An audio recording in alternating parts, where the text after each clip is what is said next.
လူငယ်တယောက်ဂိမ်းဆော့ပြီးဆိုရင်ဗျာဘယ်မိသားစုဘယ်အတိုင်းဝိုင်းမှာအားပေးတယ်ဆိုတာမရှိဘူးဗျာ။ဘာကြောင့်ဆိုဂိမ်းစမားဆိုရင်သူတို့ရဲ့အစိတ်တဲ့အမြင်ထဲမှာ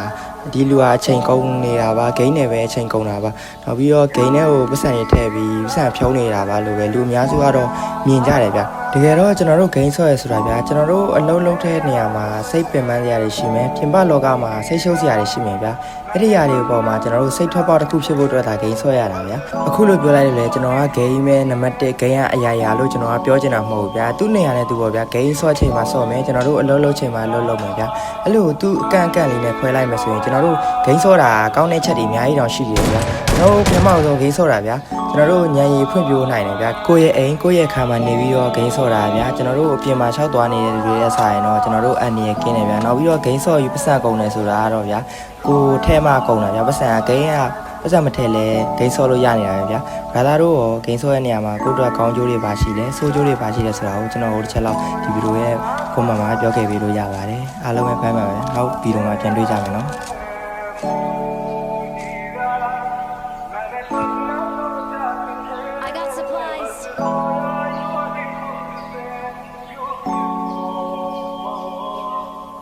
Oh